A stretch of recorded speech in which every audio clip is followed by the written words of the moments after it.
Olá, seja muito bem-vindo a essa aula. Eu me chamo Hollenberg Martins, eu sou psicólogo especialista em análise do comportamento. A psicologia tem um leque de abordagens psicoterapêuticas.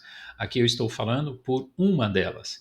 Então, às vezes você pode ouvir outras explicações para os fenômenos clínicos. Aqui eu sou um psicoterapeuta, analista do comportamento, um comportamentalista.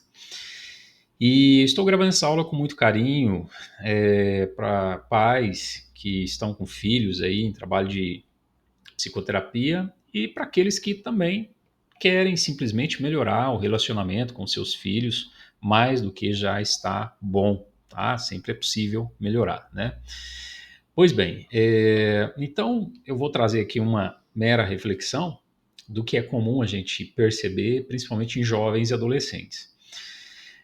A começo de conversa, quando nós ouvimos tanto os próprios quanto os pais, nós sabemos, nós descobrimos, nós levantamos dados que aquele jovem, ele mora em uma residência onde ele tem ali o próprio quarto, ele tem uma bancada de estudos, uma mesa com um PC de última geração, ele tem um software ali, um game dos mais atualizados possíveis, onde ele tem vários jogos, acessos a vários jogos. Obviamente ele tem uma internet de 1 tera de velocidade, ele tem uma TV no próprio quarto que ele também usa, né, usufrui dela, tem um belo pacote de assinaturas de streaming, onde ele pode assistir tanto na sala quanto no próprio quarto também. Ele tem uma farta geladeira, detalhe, ele tem uma farta geladeira também, que se ele ficar entediado ali, ele pode recorrer a ela e se satisfazer. Ele tem também um baita de um telefone de última geração na mão, que responde numa velocidade quântica. Enfim, e esse jovem, como você pode perceber, ele tem vários estímulos. Esses estímulos nós chamamos de variáveis independentes, que estão ali, dispersas, disponíveis. Mas a partir do momento que ele interage com cada uma dessas que eu descrevi aqui, elas vão produzir nele um efeito. Na grande maioria das vezes, um efeito positivo, prazeroso, agradável. Isso vai dar um gostinho de querer mais. Então, se ele ficar um tanto quanto entediado nas redes sociais, ele pode recorrer até a sua geladeira, cozinha e preparar um bauru, se já não estiver pronto. Ficou entediado, volta agora para o sofá. Vai ver um filme, vai ver uma série, vai maratonar, enfim. E o que vai ficando para depois? Exatamente as obrigações. As obrigações. E aí vem os pais querer cobrar que os filhos simplesmente não são responsáveis e que deveriam se responsabilizar por fazer o que precisa ser feito. Deixa eu falar uma coisa. Esses comportamentos de responsabilidade, de responsabilizar, eles são desenvolvidos, são instalados. E o que está acontecendo é que esse jovem ele está interagindo de uma maneira muito leniente com todos esses estímulos dispersos ao seu redor. Isso vai produzir nele uma fartura exorbitante de acessos a reforços imediatos e prazerosos, acima de tudo. Isso vai ter um efeito muito glamuroso sobre o comportamento dele. Esses comportamentos de interagir com essas coisas vão aumentar de frequência, enquanto comportamentos que distanciam ele dessas coisas vão ser enfraquecidos, senão repudiados. Você quer ver uma coisa? Tenta aproximar de um jovem desse aí que está interagindo com essas coisas e peça um favor para ele. Você vai ver que você, nesta ocasião, você está aplicando, sem saber, uma punição. Você está, de uma certa forma, punindo esse jovem, porque ele vai ter que largar o que ele está fazendo para atender o que você está pedindo, solicitando. Por isso que é comum vê-los se rebelar, se repudiar, enfim, ou até mesmo começar a boicotar. Ah, agora eu vou. E aí você vira as costas e vai fazer outra coisa. Então, quer dizer, ele emitiu um comportamento agora diante do seu pedido. Qual foi o comportamento que ele emitiu? Ele levantou, foi lá fazer o que você pediu? Não, ele falou que agorinha eu vou. Essa fala dele, o comportamento verbal dele, foi o suficiente para manter você afastado. E ele volta a responder a quê? Ao que ele estava respondendo antes, as variáveis independentes. Porque elas propiciam a ele uma sensação imediata, instantânea. Isso vai selecionando cada vez mais esses comportamentos dele. E aí você volta uma segunda vez e faz aquela solicitação. O que vai acontecer? Ele pode, inclusive, passar a repudiar a sua presença. Ou ele pode levantar, deduzindo que você vai dar ali um baita sermão, né? E se prontificar a fazer aquilo que você havia solicitado. Então veja que o que está acontecendo aí é uma dificuldade que esse jovem está tendo para interagir com todos esses eventos, esses estímulos que estão dispersos ali ao redor dele. E não vai adiantar muito você chegar e querer exigir, pedir que ele seja responsável. Você vai precisar ensinar ele se responsabilizar. Isso não é nada fácil. Isso exige repetições, repetições, repetições. Você vai precisar dar modelos para ele. Você vai precisar, começando com a ponta mais insignificante, com a tarefa mais insignificante, e ir pegando na mão dele, explicando para ele que é necessário fazer aquilo, e se possível fazer dessa tarefa algo divertido. Eu sei que é muito desvantajoso aí a condição da concorrência dos outros eventos, outros estímulos, mas é mais ou menos isso que vai acontecer. Então, veja que a responsabilidade ela é desenvolvida, ela está ligeiramente relacionada com a emissão de comportamentos de evitar que uma coisa ruim aconteça com eles. Então, prestamos atenção no seguinte: quando o jovem está lá interagindo com o videogame, o celular, nas redes sociais, e você volta para pedir a terceira vez, escuta seus passos, pode ser que ele se prontifique, ele levante e vá fazer o que você pediu. Ah, você pode ter certeza que o rostinho dele não está nada amigável, porque ele não reconhece que ele está precisando parar de interagir com aquele estímulo que produz nele uma sensação boa. E é necessário, porque o mundo não vai tolerar sempre essa possibilidade para ele. Então, ou seja, você está certo, ele também está certo. Ou seja, nós precisamos nos responsabilizar com um monte de coisas, mas nós também precisamos nos divertir. O que está acontecendo é que ele não está sabendo responder de uma maneira responsável a todos esses estímulos, esses eventos que estão dispersos ali. Logicamente, eu não quero passar nenhuma receita aqui. Não existe livro de receita para mudança de comportamento. Isso é muito meticuloso, detalhoso, então é mais válido os pais se aproximarem do trabalho psicoterapêutico e entender como que eles podem ir atuando para desenvolver melhor essa característica no jovem. Outra coisa também muito importante é que esse jovem agora, ele tinha algumas tarefas para ele fazer, algumas atividades da escola. E essas atividades ele foi deixando para depois. Não é que ele foi deixando para depois, ele ficou interagindo com as outras categorias de estímulos que trazem consequências imediatas reforçadoras, imediatas agradáveis. Fazer tarefas de escola produz que tipo de consequência imediata? Entende?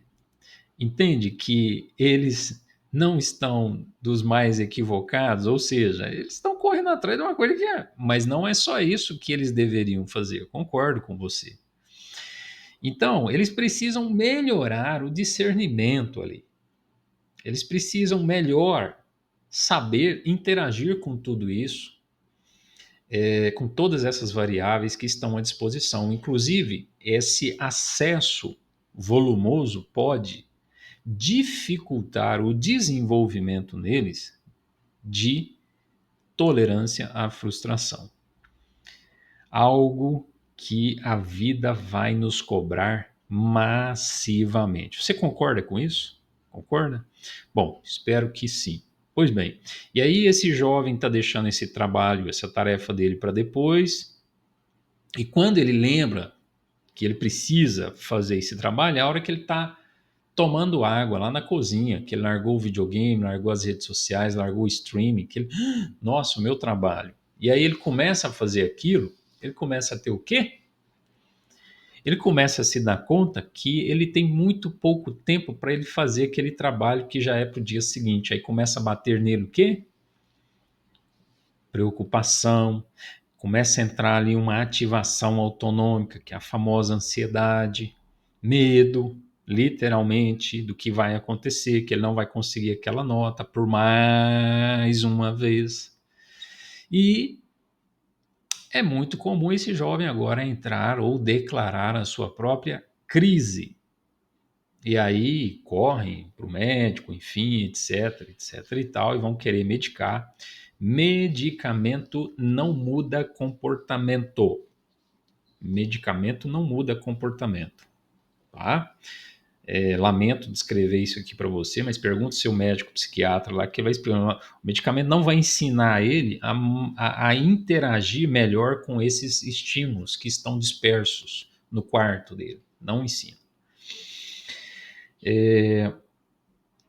Então, esse jovem ele está com dificuldades de saber ali interagir com todos esses estímulos. Eu preparei aqui uma apresentação breve para entendermos como que um comportamento qualquer, um jovem, ocorre. E depois nós vamos avaliar essas variáveis, nós vamos analisar essas variáveis para entender o que está influenciando cada qual, como eu descrevi aqui. Então vamos lá. Esse quadro que você está vendo aí, esse quadro a gente chama ele de tríplice contingência. A literatura dita isso para nós. E o comportamento que eu vou analisar, eu vou colocar na coluna do meio, tudo bem? Então eu vou colocar aqui, hipoteticamente, esse exemplo. Digamos que o Pedrinho bateu no Marcelinho. Eu não sei por que ele bateu. Eu não sei o que aconteceu antes do Pedrinho bater. E também não sei o que aconteceu em sequência, subsequente ao fato dele ter batido. Então eu preciso ir atrás desses dados. Como isso ocorreu na escola, eu ligo para a professora, eu vou atrás da professora e pergunto: e aí, professora, o que aconteceu? Ela me fala: o Pedrinho, ele bateu porque ele estava com raiva. Essa fala da professora me diz algo que social e culturalmente nós fomos levados a aprender, que os sentimentos causam comportamentos. Mas olha o raciocínio que eu vou propiciar para você aqui. Se a raiva causou isso, de onde vem a raiva? O que causou essa raiva? Porque eu preciso explicar. Se eu não conseguir explicar de onde que vem essa raiva, eu não estou conseguindo manipular, controlar essas variáveis. Agora, se eu parto do pressuposto que a raiva é a causa, ele é domado por uma raiva aí que faz ele fazer essas coisas. Nananina, não. Eu preciso explicar. Então, a raiva não é causa, ela é causada. E ela vai sair dali e vai entrar para essa coluna aqui também. E aí eu pergunto à monitora: monitora, o que aconteceu? Já que a professora me falou só isso aqui. A monitora vai e me diz isso. Olha, eu não sei, só sei que quando o Pedrinho bateu, o Marcelinho largou a borracha dele. Então isso me dá uma pista do que aconteceu antes. Concorda comigo? Isso me dá uma pista. Ou seja, que papel o Marcelinho teve nessa história, que participação ele teve nessa história. Eu quero pedir para você cautela, calma, porque eu não estou justificando nada. Não estou justificando nada, estou descrevendo, tá? Então, com base nisso que a monitora falou, agora eu já tenho uma inferência aqui, ou seja, Marcelinho pegou a borracha do Pedrinho, o Pedrinho ficou enfurecido e concomitantemente bateu no coleguinha enquanto ele sentia raiva. E tão logo que ele bateu, o colega largou a borracha, que havia sido retirada das suas coisas. Olha só que interessante. Então, esse comportamento dele produziu para ele uma consequência boa ou ruim? Para o Pedrinho. Analisa cautelosamente. Ou seja, alguém tomou uma coisa dele, ele usou esse comportamento aqui e essa coisa voltou para ele, foi devolvida para ele. Concorda comigo que essa consequência, ela teve um efeito sobre esse comportamento de reforçar ele. Isso me dá uma pista para prever que a tendência desse comportamento dele é aumentar, pois ela foi reforçada nessa ocasião. Então, no futuro, se alguém mexer nas coisas dele, tudo indica que ele vai usar a própria agressividade, a própria força aí para o próprio punho para tentar conseguir aquilo de volta. Então, essa é a consequência imediata que tem um efeito sobre o comportamento do Pedrinho. Contudo, o Pedrinho ele não se safa de uma consequência que ele começa a produzir na vida dele, só que essa consequência não aparece hoje, por isso que ela nem está aqui, ó. Eu só estou escrevendo, só vou escrever ela aqui embaixo, só para você saber que isso aqui começa a ser construído também na vida dele. Olha lá, ó. No futuro, ele apresentará com muita probabilidade a tendência de bater, dificuldades para solução de problema, problemas de relacionamentos. Por quê? Ele desenvolveu uma forma de resolver problemas, que é usando a agressividade, usando aí a agressão. Né? Muito bem, vamos adiante. Agora, eu preciso inferir o seguinte. Já descobri que esse comportamento está com a tendência de alta, mas eu preciso saber de onde que isso vem. E aí eu vou chamar a mãe. Ó, então tá aqui as 3 colunas. Você viu que eu abri mais uma? Essa terceira aqui, essa quarta coluna, na verdade, é a coluna da história de contingências. É como se fosse uma história de vida, porém agora analisada perante os conhecimentos que nós temos. E aí eu descubro que, olha lá, o pai batendo nos irmãos, irmãos batendo uns nos outros, o próprio Pedrinho batia nos irmãos mais novos para obter vantagens no videogame, no sofá, com o patinete, com a bicicleta, com a bola. O pai brigando com a mãe, digamos que eu esteja ouvindo a mãe me relata tudo isso. Inclusive, não foi possível ouvir alguma tática de solução de problema sendo ensinada para o menino. Quer dizer, ele aprendeu uma maneira de resolver problemas, sim ou não, que é usando a agressão. Nós aprendemos, pessoal, de 3 formas. Observação, então não adianta ficar preso àquela velha e infame frase, não faça o que eu falo. Desculpa, faça o que eu falo, não faça o que eu faço. Não adianta. A criança vai tender a repetir os padrões de comportamentos que ela estão assistindo. Nós aprendemos também por tentativa e erro. Eu faço e vejo o que acontece. E aprendemos também por regras, por instruções, por conselhos, orientações, informações, instruções. Então, essas são as principais maneiras que nós aprendemos. E por fim, você viu aqui que tinha uma sigla, né? Então, ó, essa consequência aqui. Então, agora eu já consegui explicar de onde vem esse comportamento e se ele está com a tendência de alta ou de baixa. Obviamente, não estou falando aqui como modificar esse comportamento. Isso é um detalhe clínico. Cada caso é um caso. Essa consequência, essa consequência aqui, ela foi classificada como um estímulo reforçador positivo. Como assim positivo, Hollenberg? Positivo, não no sentido de bom, no sentido aritmético, quer dizer que essa ação aqui produziu um estímulo reforçador para o organismo que se comportou, que emitiu esse comportamento. Vou repetir. É um estímulo reforçador positivo, essa consequência, positivo no sentido aritmético, que foi adicionado. Tá? E aí agora eu vou dar um exemplo para você do que é um estímulo reforçador, de consequências que aumentam a frequência de um comportamento. Ó. Consequências que aumentam o contato com prazer fortalece o comportamento que a produziu. Então, quer dizer, se você deixa doces dispersos num tapete, põe uma criança e ela pega esses doces, põe na boca, a tendência é que ela pegue mais.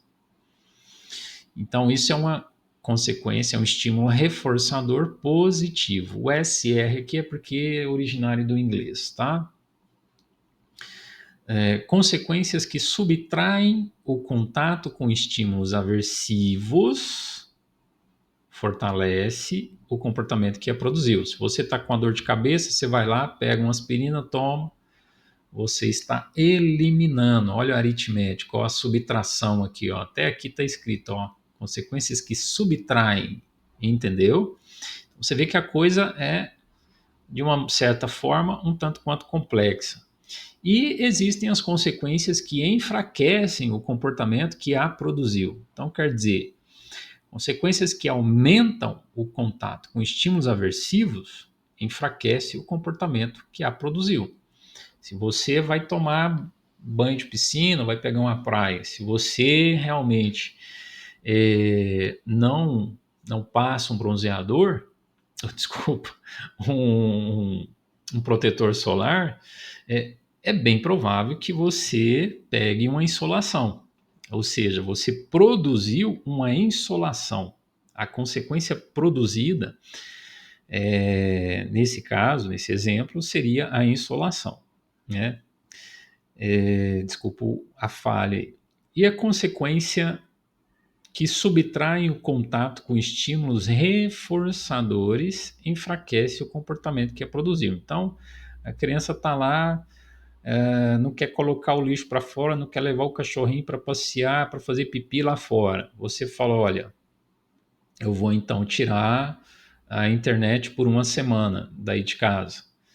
Bom, você está punindo negativamente o comportamento daquele jovem, está enfraquecendo o comportamento dele de negar ali o seu pedido, vamos dizer assim. Lembrando que é muito comum os pais apelarem para consequências punidora positiva. Tá? Querem bater, querem punir, querem dar tapas, chineladas, correadas. Eu diria que esses pais mais fazem isso por raiva do que... raiva no sentido assim, gente, raiva não causa comportamento. Deixa eu até me explicar aqui o que eu quis dizer. É que os comportamentos dos pais não foram reforçados. Os pedidos dos pais não foram reforçados. Foram colocados em extinção. E aí eles ficam. A resposta é que a tendência é que todo comportamento que não é reforçado, há uma probabilidade de ocorrer uma variação daquele comportamento, inclusive, e apelar, inclusive, para ataques de fúria e até agressividade. Então, isso explica o comportamento dos pais, tá? Então, quando eles pedem, os filhos não cumprem, quando eles estão, na verdade, punindo, isso mais fala deles do que do comportamento do jovem, da criança, tá bom? E detalhe, tá? Punição, ela dá uma falsa impressão que está eliminando o comportamento, onde na verdade está suprimindo ele. Então, isso leva os pais a caírem na tentação que está enfraquecendo o comportamento, ou eliminando o comportamento. Na verdade, suprime. Aqui a gente coloca enfraquece, porque de fato em laboratório a gente vê ele enfraquecendo ali, né? Mas retirou aquela possibilidade de punir, aquilo volta a se repetir. Bom, eu espero que você possa refletir, assista esse vídeo mais de uma vez, compartilhe com mais pessoas que poderão se beneficiar dele. Veja que a coisa é muito pragmática, objetiva. Não estou dizendo que tem nada fácil aqui. Mudar, não trabalhamos com protocolo, cada caso é um caso. Curta, compartilhe, ative aí as notificações, já passa a seguir aí o perfil, o canal, para você receber mais conteúdos como esse aí. Valeu, até a próxima!